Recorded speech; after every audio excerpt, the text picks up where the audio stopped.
Hello साथियों, मैं नितेश आज आपके सामने हिस्ट्री की दूसरी क्लास लेकर आया हूं। तो बच्चों, पहली क्लास में मैंने पढ़ा दिया था पाषाण काल के बारे में और शुरू में बताया था कि हिस्ट्री होती क्या है। ठीक बच्चों, यदि कोई हमारे चैनल पर पहली बार आया है तो प्लीज़ चैनल को सब्सक्राइब करना और बेल आइकन का बटन जरूर दबाना, जिससे कि आपको अगली क्लास का नोटिफिकेशन आ जाए। ठीक बच्चों, और क्लास को लाइक शेयर जरूर करना। ठीक है, चलो तो शुरुआत करते हैं नेक्स्ट सेशन से। पहले सेशन में मैंने बताया था आपको कि भाई हिस्ट्री को हम कितने भागों में कैसे कैसे बांटकर पढ़ते हैं। ठीक है, यदि कोई बच्चा हमारे चैनल पर नया है तो प्लीज़ जाकर इससे पहले वाला क्लास जरूर देखें। ठीक है बच्चों, और आपको पता चलेगा इसके बारे में। वैसे तो मैं पढ़ाऊँगा उस तरीके से कि टॉपिक वाइज पढ़ाऊँ। ठीक है जी, और सीरीज में लेके चलूँ जहाँ से जिस जिस टॉपिक से जितने क्वेश्चन बन सकते हैं मैं उतने क्वेश्चन लेकर आऊँगा। ठीक है जी, और थ्योरी बहुत अच्छी तरीके से पढ़ाऊँगा। ठीक, लिखने का काम भी करेंगे। ठीक है, और चित्रों पर ज़्यादा ध्यान देंगे, क्योंकि मैं मतलब कि उसका एक चित्र बनाऊंगा, उसके द्वारा ही उस सभ्यता को या उस चीज़ को ख़त्म करने की कोशिश करूंगा, जिससे कि आपके जल्दी से याद हो जाए। ठीक बच्चों, तो शुरुआत करते हैं। इससे पहले मैंने पाषाण काल पढ़ा दिया है। ठीक है, पाषाण काल आता है प्राग ऐतिहासिक काल के अंतर्गत। ठीक है, अब बात करें इसके बाद में चलेगा आपका अर्ध ऐतिहासिक काल। अर्ध ऐतिहासिक काल,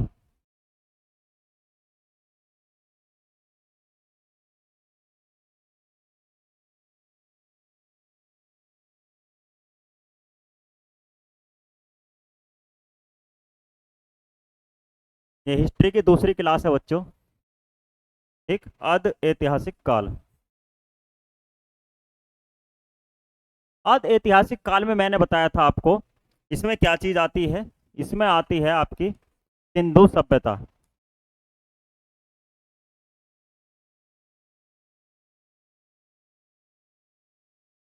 कौन सी सभ्यता आती है बच्चों? सिंधु सभ्यता। अर्ध ऐतिहासिक काल की बताऊं तो इसमें लिखित प्रमाण मिले। ठीक, और पुरातात्विक अवशेष मिले। लिखित प्रमाण की बात करूं तो ये पढ़े नहीं जा सके, क्योंकि इनकी आकृतियां कुछ अलग प्रकार की बनी होती थी, मछली के चित्र बने होते थे। ठीक, अब सभी के बारे में बताऊंगा कि कैसे कैसे क्या क्या चीज बनी होती थी। चलो जी, सिंधु सभ्यता की बात करते हैं। सिंधु सभ्यता, नाम ही क्यों पड़ा इसका सिंधु सभ्यता? ऐसा था भाई, जो पुराने जमाने मतलब पुराने समय में लोग कहाँ पर निवास करते थे? वे निवास करते थे पानी किनारे, मतलब कि नदी किनारे, क्योंकि उनको खाने के लिए, पीने के लिए संसाधन चाहिए। पीने के लिए पानी, खाने के लिए जो उनका रोटी पानी है, जो भी कुछ है। ठीक है जी, मान लो खाने के लिए वहां पर नदी किनारे वे कृषि करते थे। ठीक, पशुपालन कर लेते थे और नदी से पानी ले लेते थे। वो उनके लिए आसान पड़ता था। तो लगभग यह सभ्यता सिंधु नदी किनारे बसी हुई थी, इसलिए इस सभ्यता का नाम सिंधु सभ्यता रख दिया गया। ठीक बच्चों, इसी कारण इसका नाम सिंधु सभ्यता रख दिया गया। तो जब ही अब हम पढ़ेंगे सिंधु सभ्यता के बारे में। सिंधु सभ्यता होती क्या है या क्या क्या चीज है? यदि मैं सिंधु सभ्यता की बात बताऊं, इसके स्ट्रक्चर की ही बात करूं, भाई आपसे बताऊं सिंधु सभ्यता मतलब होती क्या? सिंधु सभ्यता मतलब जैसे हम व्यक्ति रहते हैं, जैसे हम रहते हैं मकानों में। ठीक, उसी समय, उस समय भी मकानों में लोग बाग रहते थे। क्या रहते थे? मकानों में लोग बाग रहते थे। जिस प्रकार हम रहते थे उसी ऐसे ही मकान में वो लोग रहते थे। कैसे? अब वो जो लोग रहते थे, अब उन जैसे हमने मकान बनाए, ऐसे ही उनके मकान बने हुए थे। अब वो सभ्यता खत्म हो गई। सभ्यता खत्म होगी तो आंधी चलती है, धूल उड़ती है। धूल के सारे क्या होगा, कई हजार वर्षों, मतलब कई सौ वर्ष की बात है। अब धूल उड़ी, धूल उड़ी, धूल उड़ने से क्या हुआ, बाढ़ आई, धूल उड़ी, तो वो क्या होगी, सभ्यता मिट्टी किनारे धस गई, नीचे पहुंच गई। उसको कहते हैं धस जाना। धसी नहीं है, क्या हो गया, उसके ऊपर मिट्टी आ गई। ठीक है, मिट्टी आ गई, मिट्टी के मिट्टी तह लग गई, परतें बन गई। क्या बन गई? परतें बन गई, ये सतह बन गई। और जितनी भी सभ्यता खोजी गई है लगभग नदी किनारे खोजी गई। ठीक, लगभग नदी किनारे खोजी गई। उस समय पे भी मकान थे, ऐसे ही बिल्डिंग बनी हुई थी। ठीक बच्चों, बिल्डिंगें बनी हुई थी और ये ही खुदाई में हमें अब मिले हैं। यहाँ की बताऊं तो हड़प्पा सभ्यता, यहाँ पर हड़प्पा सभ्यता से पता चलता है कि मकान मिलते हैं। मोहनजोदड़ो से पता चलता है कि 2 से 3 मंजिला मकान मिलते हैं। उस समय में 2 से 3 मंजिला मकान थे। जिस प्रकार हम अब रह रहे हैं, हमारे घर में क्या चीज़ है भाई? खाने के लिए, खाना बनाने के लिए क्या चीज़ है? रसोई है। ठीक। बैठकें हैं। ठीक। कमरे हैं और शौचालय है और एक नल है। ठीक। तो उसी समय भी ऐसा ही होता था।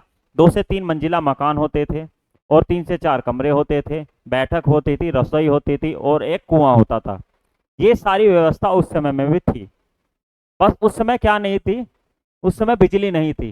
बाकी जो चीज आज हम यूज कर रहे हैं वो चीजें उन्होंने यूज करके छोड़ दी। ठीक बच्चों, उनके समय में स्विमिंग पूल भी था, जिसको स्नानागार कहते हैं।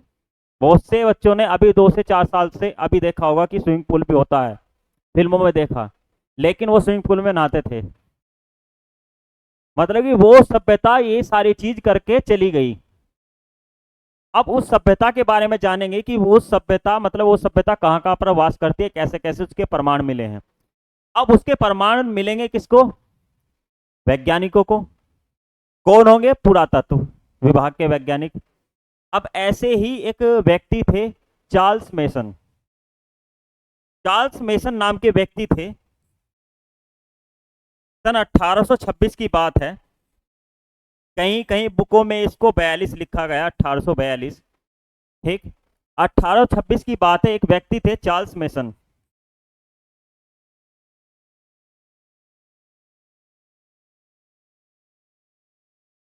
ठीक है। सबसे पहले इन्होंने हड़प्पा टीले की ओर ध्यान आकर्षित कराया। यह क्वेश्चन पेपर में पूछा भी गया है। सबसे पहले चार्ल्स मेसन ने सबसे पहले हड़प्पा टीले की ओर ध्यान आकर्षित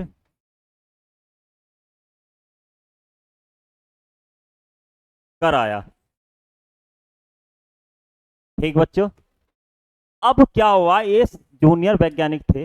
अब इन्होंने अपने सीनियर से कहा कि भाई यहाँ पर कुछ हो सकता है, कि ऊंचा टीला है, इसके नीचे कुछ मिल सकता है।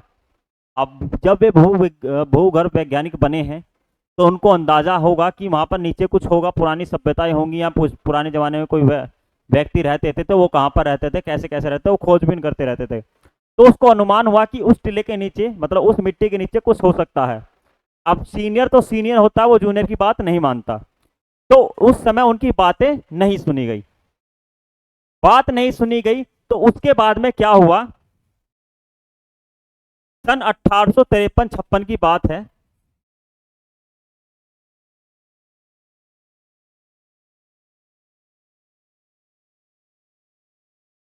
इस समय में विद्युत लाइन डल रही थी, वो रेल लाइन डल रही थी। एक रेल लाइन पर कार्य चल रहा था और जब वह, उनके इंजीनियर थे जॉन ब्रंटन और विलियम ब्रंटन। उस समय वहां पर इंजीनियर का काम कर रहे थे जॉन ब्रंटन और विलियम ब्रंटन। तो वहां पर क्या हुआ? उन लाइनों के नीचे कुछ ना कुछ दबा दिया जाता था जिससे कि वो नहीं ले। तो वहां पर उन लाइनों के नीचे हड़प्पा सभ्यता की ईंटों का इस्तेमाल किया गया। हड़प्पा सभ्यता की ईंटों का इस्तेमाल किया गया। एक क्वेश्चन लगता है कि 1853-56 में दो भाई थे, जॉन ब्रंटन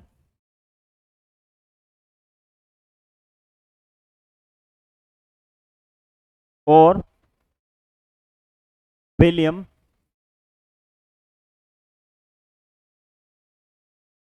ब्रंटन। दो भाइयों ने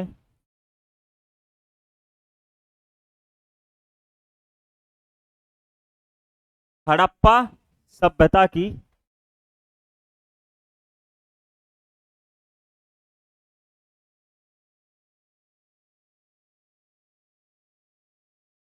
ईंटों का इस्तेमाल रेल लाइन बिछाने में किया।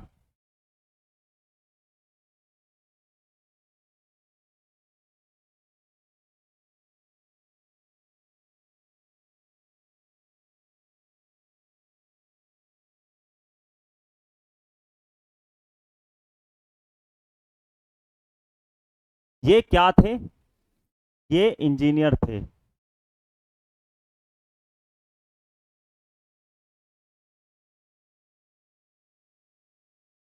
क्या थे? इंजीनियर थे। अब यहां पर भी पता नहीं चला कि कोई सभ्यता होगी। उस समय क्या होता था? अंग्रेजी शासन था। अंग्रेजी शासन था तो क्या होता था, वे क्या करते थे, कोड़े जो वहां पर काम करने वाले होते थे उनको जंजीरों में बांधते थे और उन पर कोड़े बरसाते थे और उनसे काम कराया जाता था। वो उनको कुछ नहीं पता चलेगा, व्यक्ति को उनका काम होना था कि उनको पटरियां बिछानी, उनके नीचे चाहे कुछ भी आए। एक गिट्टी बिछानी होती थी, वो उन्होंने वहां पर ईंटों का इस्तेमाल कर दिया, वहां की ईंटों का। ठीक बच्चों, यहां से भी क्वेश्चन पूछा जाता है। फिर बात आई 1921 की। 1921 में क्या हुआ?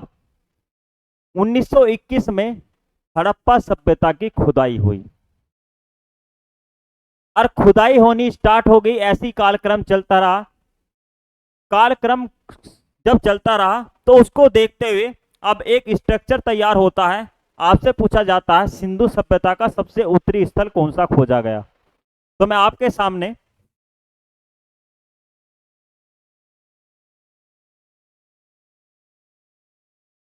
हड़प्पा सभ्यता का एक स्थल बना देता हूं, स्ट्रक्चर तैयार कर देता हूं। ठीक, देख लेते हैं कि कैसे कैसे कौन कौन कहां पर वास करता था।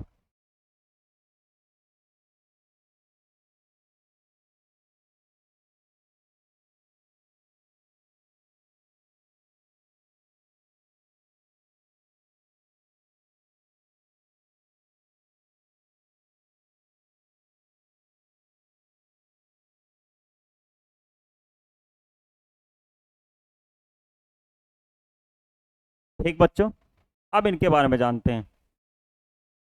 यदि मैं बताऊं, इसको कहते हैं उत्तर, नॉर्थ कहते हैं, इसको साउथ कहते हैं, इसको ईस्ट कहते हैं, इसको वेस्ट कहते हैं। मतलब कि पश्चिम कहा जाता है इसको, इसको दक्षिण कहा जाता है, इसको पूरब कहा जाता है, इसको उत्तर कहा जाता है।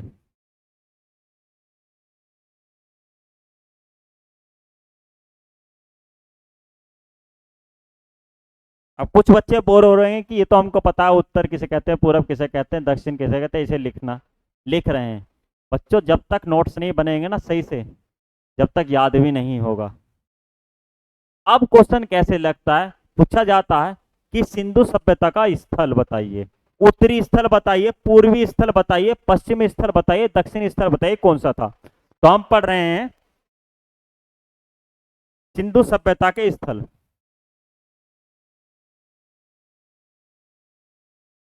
सभ्यता की स्थिति।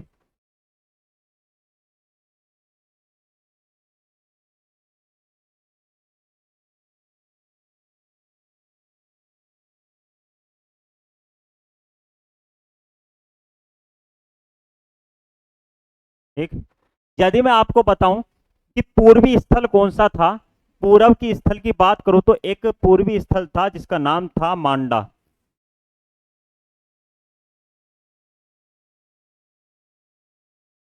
आप गूगल सर्च करना, आपको दिख जाएगा, स्थल भी मिलेंगे वो आपको नेट पर।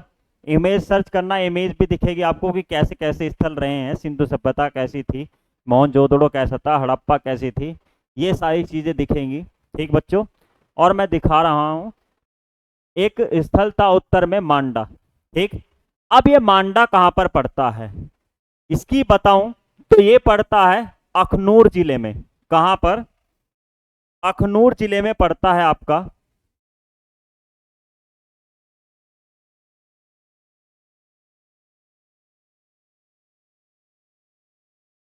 ये पड़ता आपका जम्मू कश्मीर में। ठीक, काय में पड़ता है?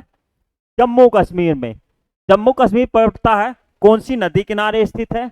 यह है आपका चिनाब नदी किनारे स्थित।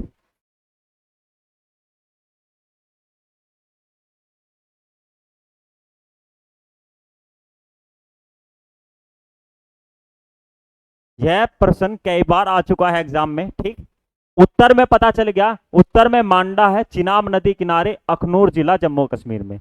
यदि दक्षिण की बात करूं, दक्षिण में आपका पड़ता है तेमाबाद।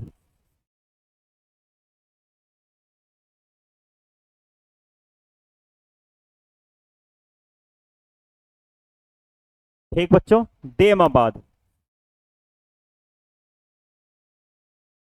ये अहमदाबाद में पड़ता है।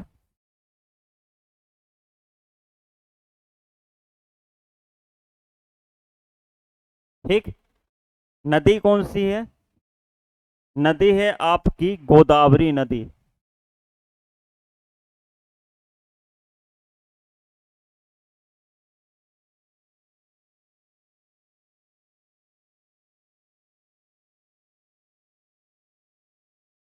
ठीक बच्चों, गोदावरी नदी किनारे स्थित है।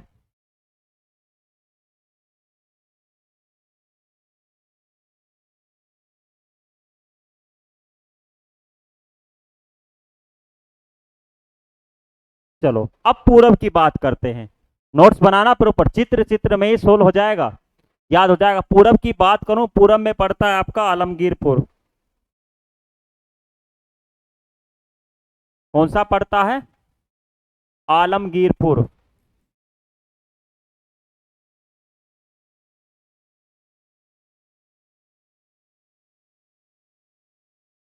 आलमगीरपुर। अब इसकी बताऊं, ये पड़ता कहां पर? आलमगीर भी, आलमगीरपुर ये आपका पड़ता है हिंडन नदी किनारे।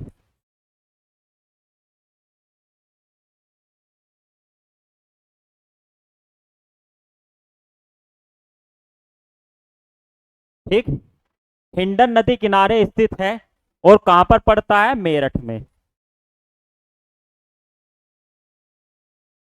ठीक बच्चों, कहां पर पड़ता है? मेरठ में। ठीक, अब पश्चिमी स्थल जो है, इसका नाम है सूत कैंगडोर। सूत कैंगडोर।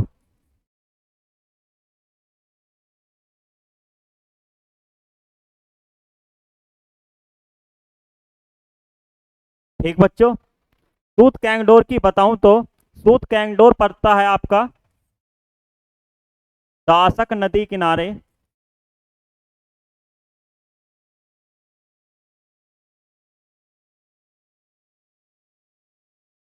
बलूचिस्तान में।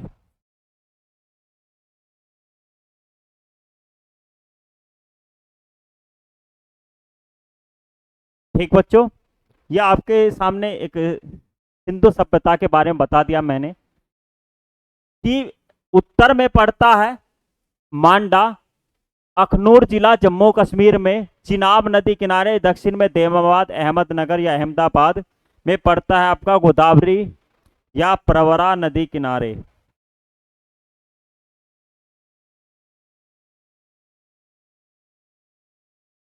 ठीक, पूरब में आलमगीरपुर पड़ता है, हिंडन नदी किनारे, मेरठ में पड़ता है। और पश्चिम में पड़ता आपका सूत कैंगडोर, दासक नदी किनारे।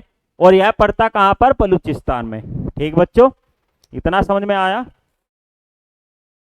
अब और जानते हैं इसके बारे में धीरे धीरे। अब इसके बारे में मैं थोड़ा सा और बताऊं।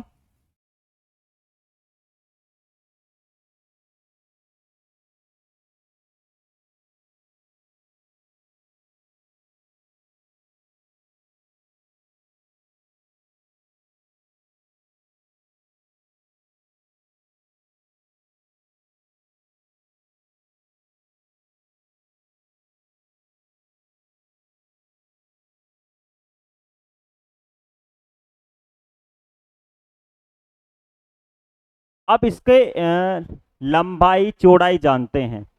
यदि मैं इसकी लंबाई चौड़ाई बताऊं, यहां से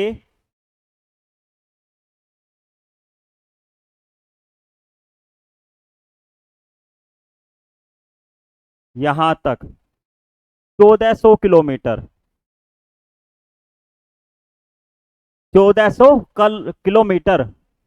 यदि आपसे पूछा जाए उत्तर से दक्षिण, पूरब से पश्चिम, इसका किनारा पूछा जाए उत्तर से दक्षिण, इसकी लंबाई बताइए सिंधु सभ्यता की।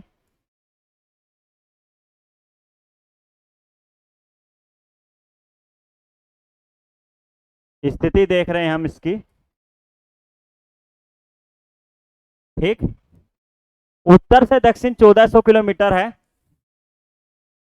यदि पूरब से पश्चिम देखी जाए तो ये पड़ती है 1600 किलोमीटर।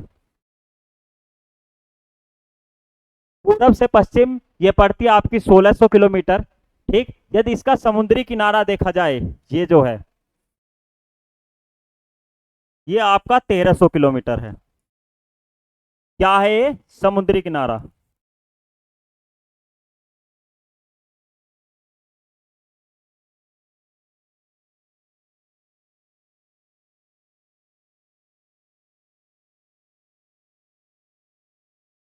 तेरह सौ किलोमीटर। इसकी आकृति की बताऊं, आकृति जो है इसकी,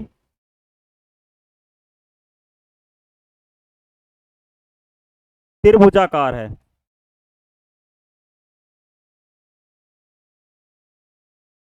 इसकी आकृति त्रिभुजाकार है। एक क्वेश्चन यही पूछ लिया जाता है। ठीक, एक क्वेश्चन यह पूछा जाता है। मैंने इसकी स्थिति बता दी है बच्चों। अब जानते हैं इसके बारे में और आगे। चलो जी। अब सिंधु सभ्यता में जैसे मैंने बताया था कि सब, अब इनका दिमाग खुलना स्टार्ट हुआ 1921 एडी में। और 1921 एडी में खुलना स्टार्ट हुआ तो पहला स्थान खोजा गया जिसका नाम था हड़प्पा।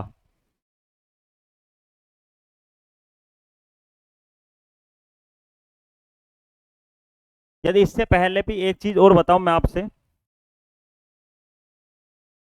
कि स्थल तो खोजे जाने स्टार्ट हो गए। स्थल कैसे कैसे, कौन कौन से स्थल कितने समय में कब खोजे गए थे।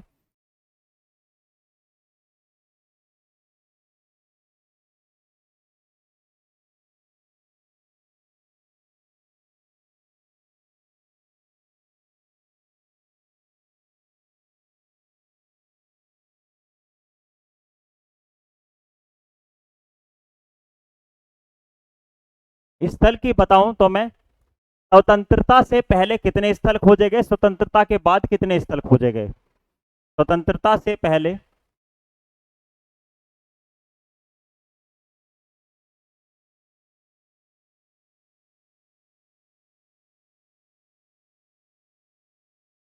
के स्थल।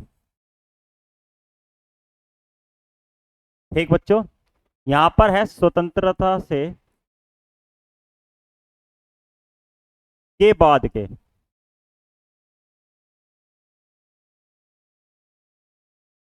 स्थल कितने, कैसे कैसे खोजे गए।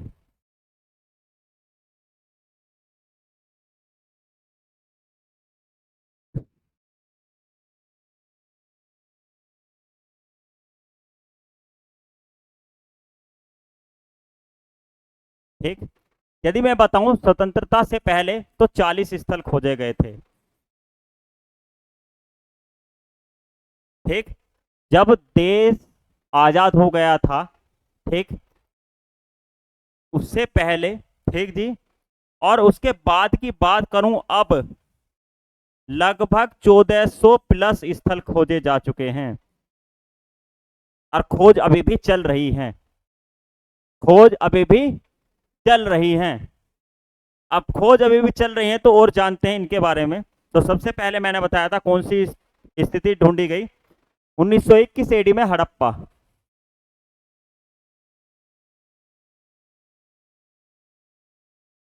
हड़प्पा सभ्यता पढ़ेंगे हम। चलो जी, इसकी बताऊं मैं, इसको सिंधु सभ्यता भी कह देते हैं। क्या कह देते हैं?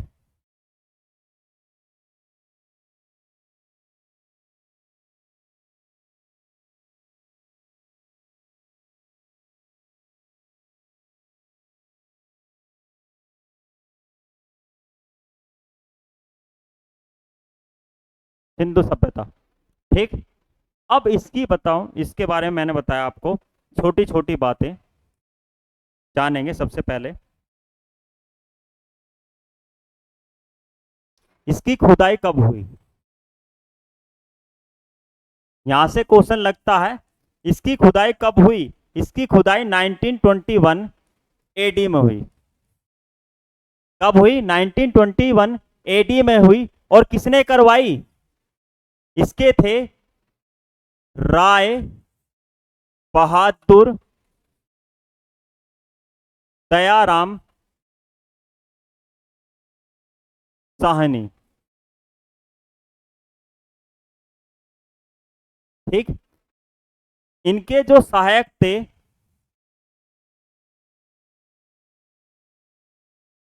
सहायक कौन थे? माधो स्वरूप वत्स। किसके निर्देशन में कराई गई?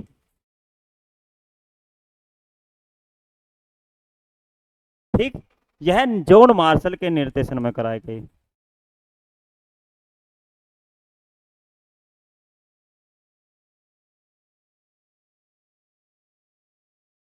ठीक। पहला क्वेश्चन तो पर मिलता है कि इसकी खुदाई कब हुई। हड़प्पा सभ्यता को 1921 ईस्वी में राय बहादुर साहनी ने खुदाई करवाई। सहायक माधव स्वरूप बस्ते, निर्देशन था जॉन मार्शल। ठीक। यह है कहां पर? यह पाकिस्तान के स्थिति की बात करूं,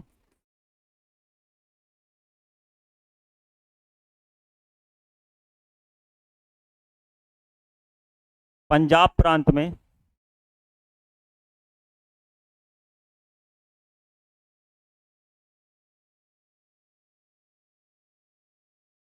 रावी नदी के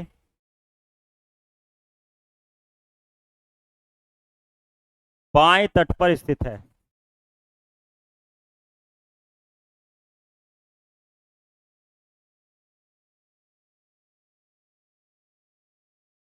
पाकिस्तान के पंजाब प्रांत में रावी नदी के बाएं तट पर स्थित सभ्यता है। ठीक बच्चों, अब इसके बारे में जानते हैं इसमें है क्या क्या चीज। नोट्स बना लो, और नोट्स प्रॉपर बनाने हैं बच्चों। ठीक। सबके बारे में बारी बारी से लिखना है, जैसे जैसे लिखा गया है। सब वीडियो को आराम से देखना है, ठीक, स्लो में देखना है, और सारे नोट्स बनाने हैं। और यदि क्लास अच्छी लगे तो प्लीज़ कमेंट और लाइक शेयर जरूर करना। ठीक बच्चों, क्योंकि यह पूरी हिस्ट्री का निचोड़ है। जहां से क्वेश्चन लग सकते थे, मैंने सारे क्वेश्चन उठा लिए हैं बच्चों। एक एक के बारे में आराम आराम से पढ़ेंगे। अब हड़प्पा सभ्यता के बारे में जाने हम। हड़प्पा सभ्यता के बारे में कुछ और पॉइंट जानते हैं।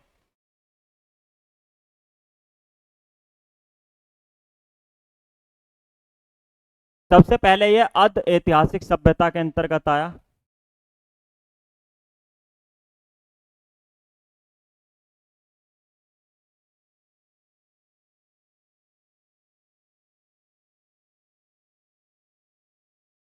ठीक, क्लियर। अर्ध ऐतिहासिक सभ्यता के अंतर्गत आई। और प्लस इनकी जो लिपि थी चित्रात्मक थी। कैसी थी? चित्रात्मक। क्योंकि ये चित्र बनाते थे। लिपि कैसी थी? चित्रात्मक।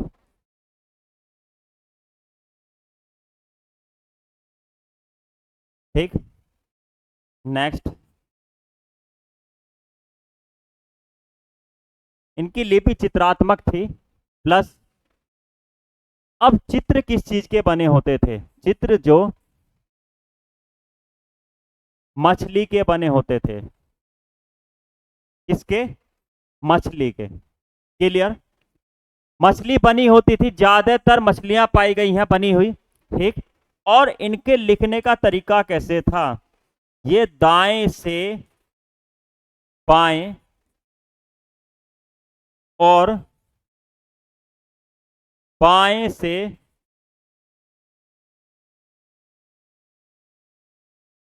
दाएं लिखते थे।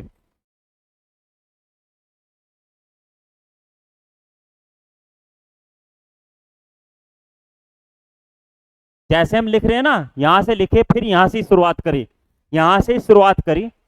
वे क्या करते थे, उधर से स्टार्ट करा तो ऐसे ही चलेंगे, ऐसे।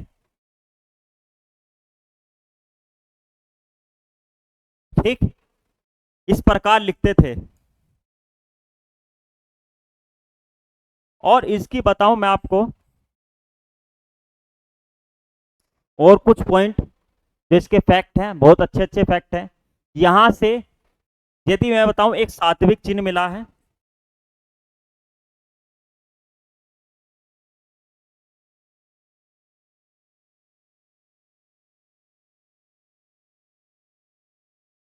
ठीक, और यह सभ्यता शहरी सभ्यता, मोस्ट मोस्ट इंपोर्टेंट, शहरी सभ्यता। आपसे पेपर में पूछा जाए कि हड़प्पा सभ्यता कैसी सभ्यता थी, तो यह थी आपकी शहरी सभ्यता।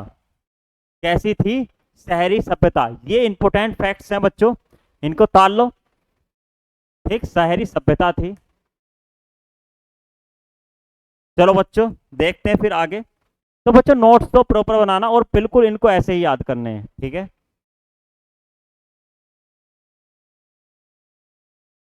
चलें फिर आगे। चलो, अब इसकी आकृतियां देखते हैं।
चलो तो बच्चों, देखते हैं ये मैंने बनाया क्या है।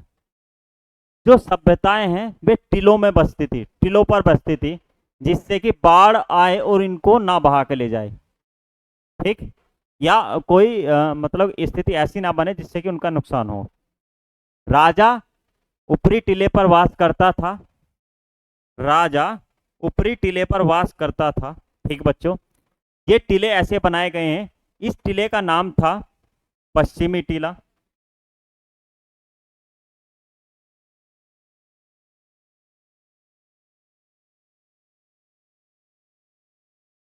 गढ़ी टीला,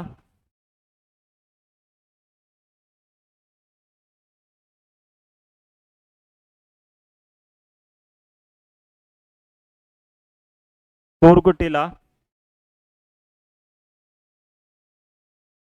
इसको कह दिया गया था। ठीक, इसका नाम पड़ा पश्चिमी टीला, गढ़ी टीला या दुर्ग टीला। इसमें राजा रहता था। ठीक, इसकी बताऊं, यह पूर्वी टीला था।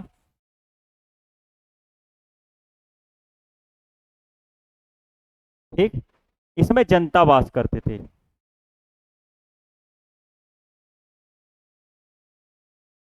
ठीक है, और इसकी बताऊं, इसमें राजा वास करता था। इनके ही उत्तर में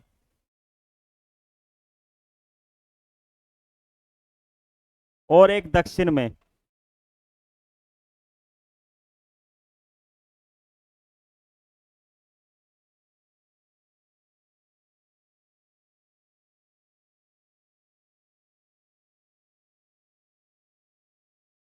दो छोटे छोटे टीले मिले। ठीक, अब इनके ही उत्तर और दक्षिण में भाई जो नॉर्थ हुआ, जो साउथ हुआ, दो छोटे छोटे टीले मिले। भाई एक आदमी जब मतलब एक कस्बा रह रहा है, अब आदमी पैदा हुआ है तो मरेगा जरूर, मरेगा जरूर। तो उस अब भी क्या होते हैं कि शमशान घाट क्या होते हैं, गांव से बाहर बनाए जाते हैं। तो इसी प्रकार यहाँ पर क्या हुआ है, पाया गया है कि गांव से टीलों से दूर एक टीला खोजा गया जिसमें समाधियां पाई गई। क्या पाई गई? समाधियां पाई गई। और इस टीले का नाम रख दिया गया R37। R37, ठीक। इसको कहते हैं AB टीला।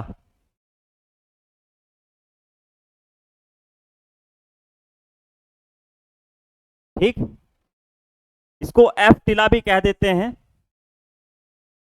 क्या कह देते हैं? F टीला भी कह देते हैं। इसका नामकरण किसने किया?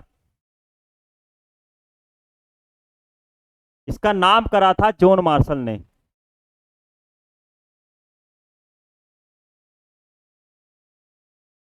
इसका भी नामकरण करा था जॉन मार्शल ने। एफ टिला, R37 नाम की कब्रें। यहां से क्या क्या चीज पाई गई हैं, यहाँ की बताऊं मैं आपसे। तो यहां से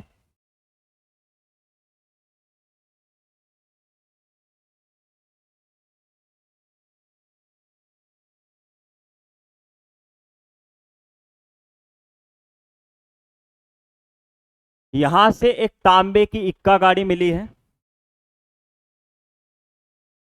तांबे की इक्का गाड़ी मिली।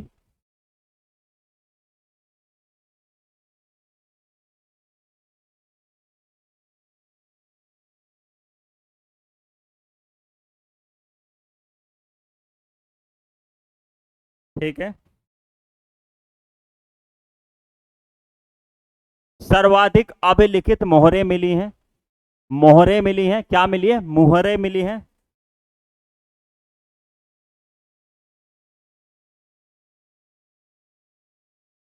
ठीक, मोहरें मिली हैं।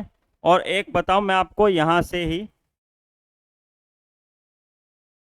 एक बुद्ध विहार मिला है।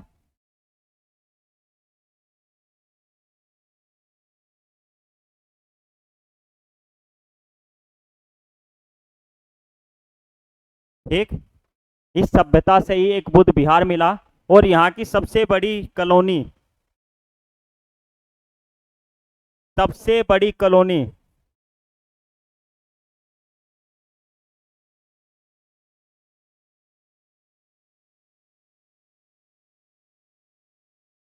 कुंतासी थी।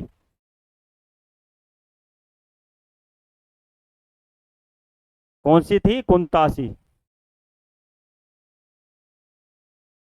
कई बार पेपर में आ चुका है। सबसे बड़ी कॉलोनी हड़प्पा सभ्यता है, कौन सी थी? कुंतासी थी। ठीक, यहाँ से एक बुद्ध विहार मिला है।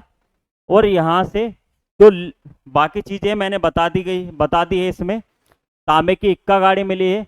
और रहने की जनता जो रहती थी वहां पर, ये सारी चीज पाई गई हैं। ठीक, इससे आगे की बात करूं तो इससे आगे एक सभ्यता, एक स्थल और खोजा गया। बच्चों इसको आप बना लो पहले।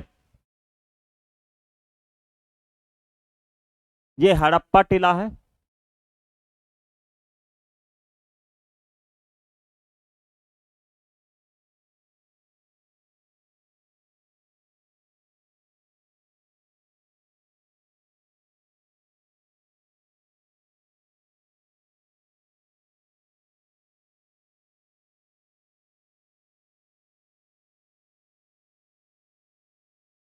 ठीक बच्चों, ये हड़प्पा टीला है। पुरोहित आवास भी मिले हैं यहां से। ठीक बच्चों, हो गया होगा। तो बच्चों अगला जो है, हम आगे जो है मोहनजोदड़ो के बारे में जानेंगे। मोहनजोदड़ो में क्या क्या चीजें पाएगी। अगला स्थल है मोहनजोदड़ो। तो बच्चों यह सेशन कैसा लगा? प्लीज लाइक कमेंट जरूर करना, सेशन को शेयर करना और बताना कि सेशन कैसा रहा है। ठीक। मिलते हैं बच्चों अगले सेशन पर। धन्यवाद बच्चों।